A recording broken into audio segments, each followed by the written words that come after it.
Welcome to this chapter of The Nameless Castle, written by Maurus Jókai Mór in Hungarian. I'm Aniko and I'll be your narrator. This is part 1 titled Sathira's Brigade, Chapter 1. Enjoy the story. A snowstorm was raging with such vigor that anyone who chanced to be passing along the silent thoroughfare might well have believed himself in St. Petersburg instead of in Paris, in the Rue des Ours, a side street leading into the Avenue Saint-Martin.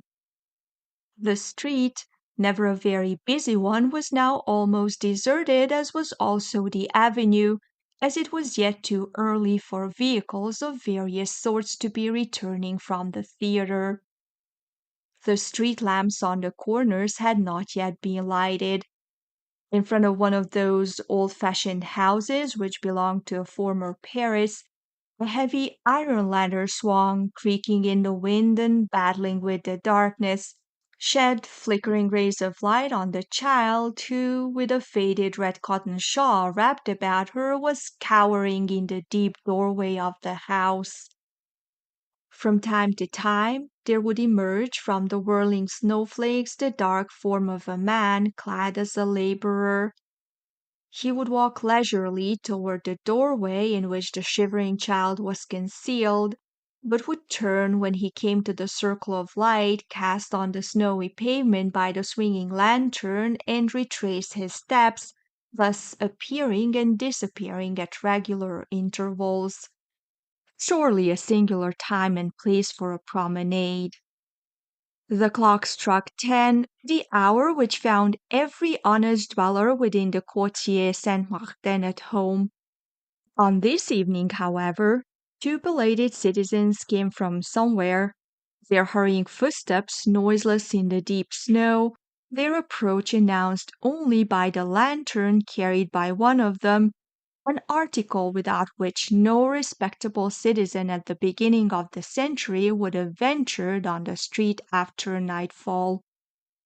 One of the pedestrians was tall and broad-shouldered, with a handsome countenance which bore the impress of an inflexible determination. A dimple indented his smoothly shaven chin. His companion, and his senior by several years, was a slender, undersized man. When the 2 men came abreast of the doorway illumined by the swinging lamp, it was evident that they had arrived at their destination.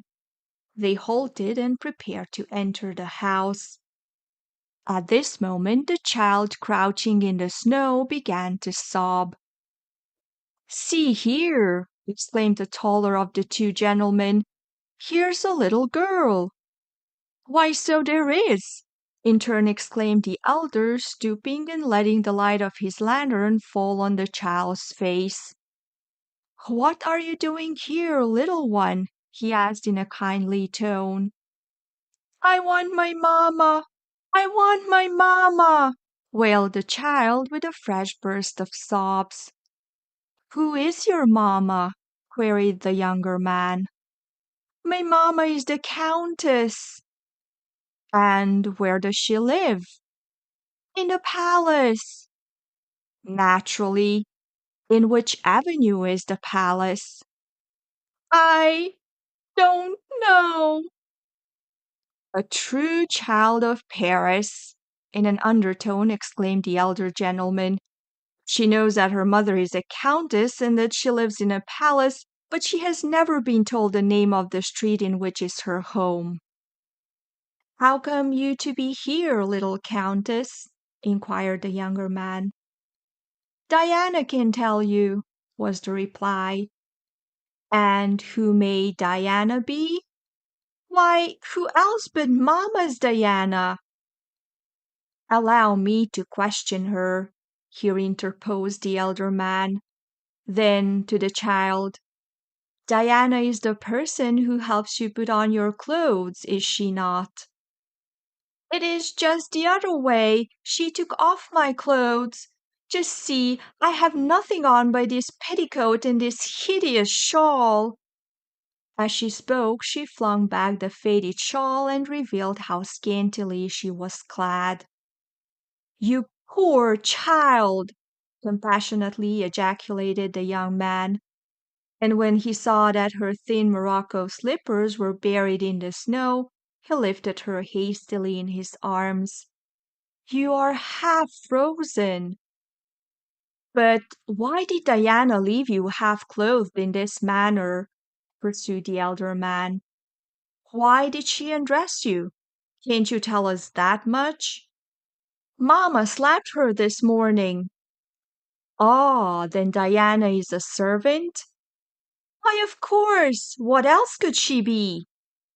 "Well, she might be a goddess or a hound, you know," smilingly returned the old gentleman. "When Mamma went to the opera this evening," explained the little one, "she ordered Diana to take me to the children's ball at the Marquis's.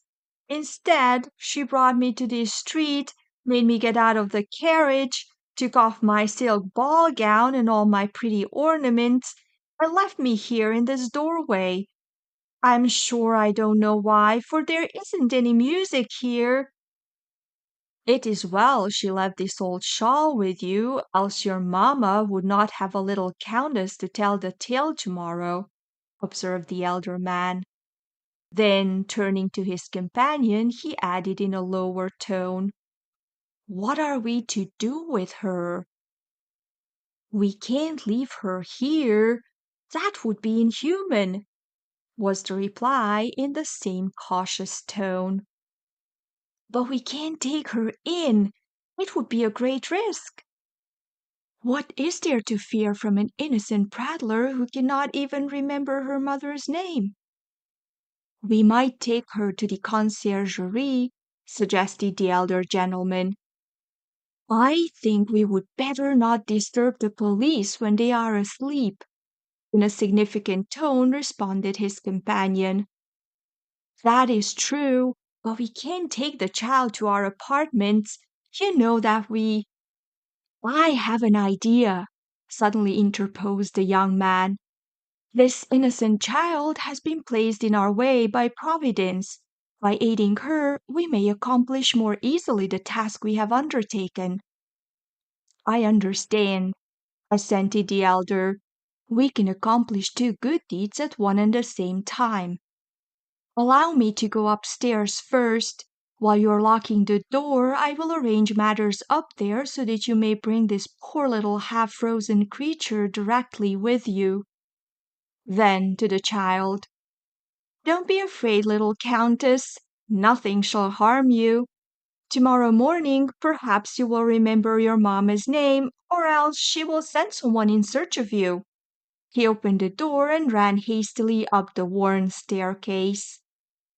When the young man with the little girl in his arms reached the door at the head of the stairs, his companion met him and with a meaning glance announced that everything was ready for the reception of their small guest.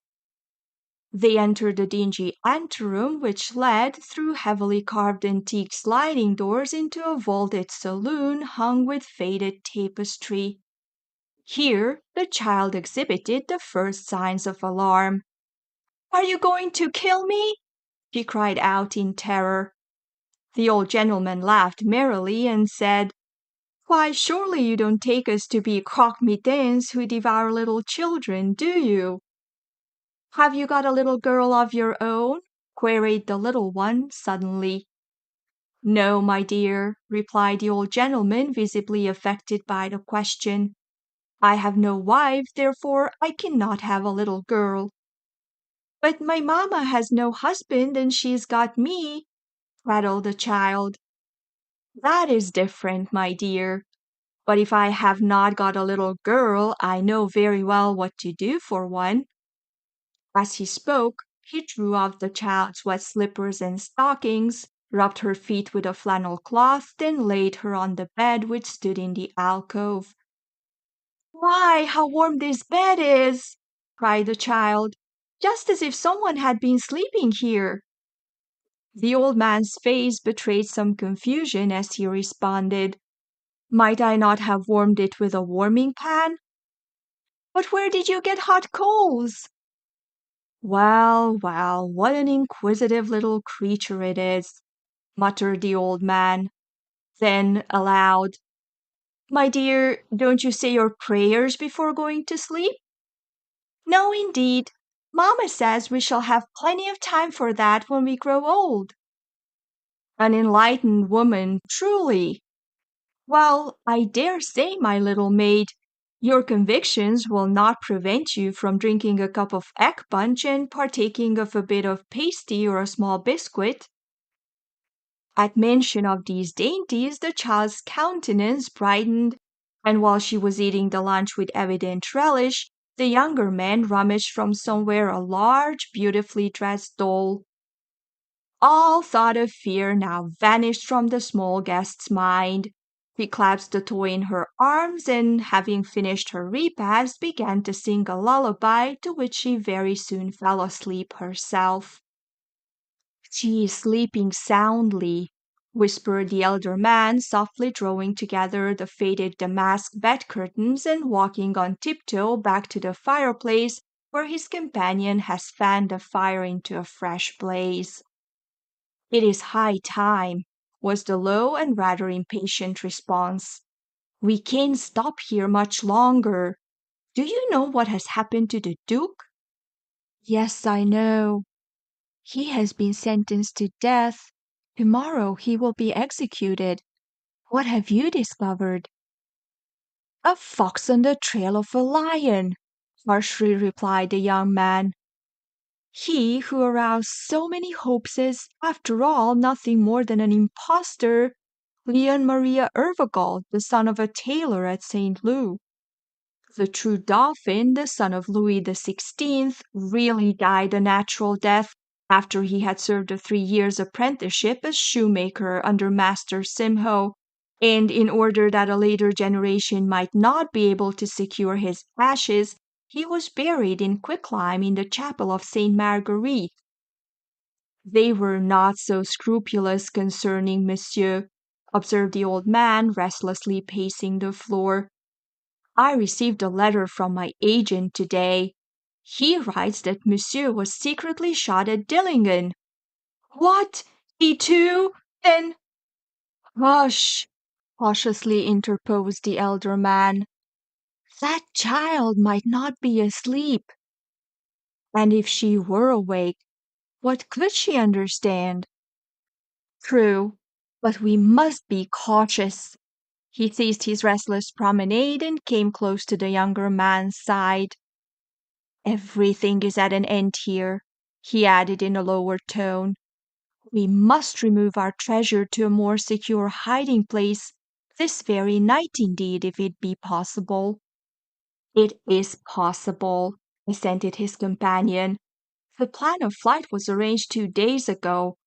The most difficult part was to get away from this house. It is watched day and night. Hans, however, has come to our aid. I understand, nodded the old gentleman, glancing significantly toward the bed. The most serious question now is, where shall we find a secure hiding place? Even England is not safe. The bullets of Dillingen can reach to that country. Indeed, wherever there are police, no secret is safe. I'll tell you something, after a moment's deliberation, observed the elder man. I know of a country in Europe where order prevails and where there are no police spies, and what is more, the place of which I speak is beyond the range of a gunshot. I confess I'm curious to learn where such a place may be found, with an incredulous smile returned the young man. Fetch the map, and I will point it out to you. Afterward we will arrange your route toward it. The two men spread a large map of Europe on the table, and bending over it were soon deeply absorbed in examining it, the while exchanging whispered remarks. At last they seemed to have agreed on something. The map was folded up and thrust into the younger man's pocket. I shall start at once, he said with an air of decision. That is well. With evident satisfaction assented his companion. And take with you also the steel casket. In it are all the necessary documents, some articles of clothing on which the mother with her own hands embroidered the well-known symbol, and 1,000,000 of francs in English banknotes.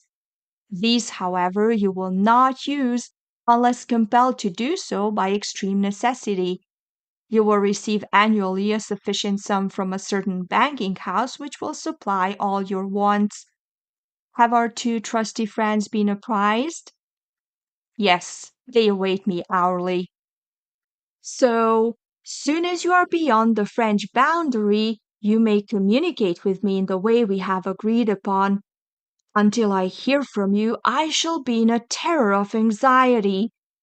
I am sorry I cannot accompany you, but I am already suspected.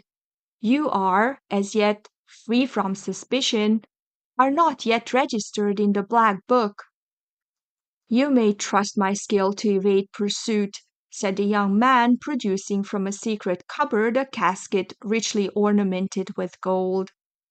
I do not doubt your skill or your ability to accomplish the undertaking, but the task is not a suitable one for so young a man. Have you considered the fate which awaits you? I have considered everything.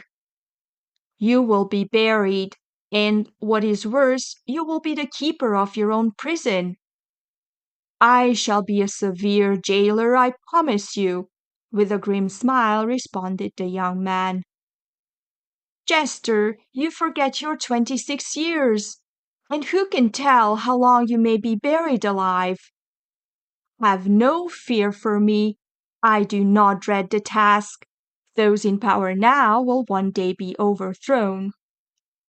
But when the child, who is only 12 years old now, becomes in 3 or 4 years a blooming maiden, what then? Already she is fond of you. Then she will love you. You cannot hinder it, and yet you will not even dare to dream of returning her love. Have you thought of this also? I shall look upon myself as the inhabitant of a different planet, answered the young man. Your hand, my friend. You have undertaken a noble task, one that is greater than that of the captive knight who cut off his own foot, that his sovereign who was chained to him might escape. Pray say no more about me, interposed his companion. Is the child asleep? This one is. The one in the other room is awake. Then let us go to her and tell her what we have decided. He lifted the two-branched candlestick from the table. His companion carefully closed the iron doors of the fireplace, and the two went into the adjoining chamber, leaving the room they had quitted in darkness. The elder gentleman had made a mistake. This child was not asleep. She had listened attentively, half sitting up in bed, to as much of the conversation as she could hear. A ray of light penetrated through the keyhole. The little girl sprang nimbly from the bed, ran to the door, and peered through the tiny aperture. Suddenly, footsteps came toward the door. When it opened, however, the little eavesdropper was back underneath the covers of the bed. The old gentleman entered the room. He had no candle. He left the door open, walked noiselessly to the bed, and drew aside the curtains to see if this child was still asleep. The long-drawn, regular breathing convinced him. Then he took something from the chair beside the bed and went back into the other room. The object he had taken from the chair was the faded red shawl in which the stray child had been wrapped. He did not close the door of the adjoining chamber, for the candles had been extinguished and both rooms were now dark. To the listening child in the bed, however, it seemed as if voices were whispering near her, as if she heard a stifled sob. Then cautious footsteps crossed the floor, and after an interval of silence, the street door opened and closed. Very soon afterward, a light was struck in the adjoining room, and the elder man came through the doorway alone. He flung back the doors of the fireplace and stirred the embers. Then he proceeded to perform a singular task. First, he tossed a number of letters and papers into the flames, then several dainty articles of girls' clothing. Then he flung himself into an armchair. His head sank forward on his breast, in which position he sat motionless for several hours.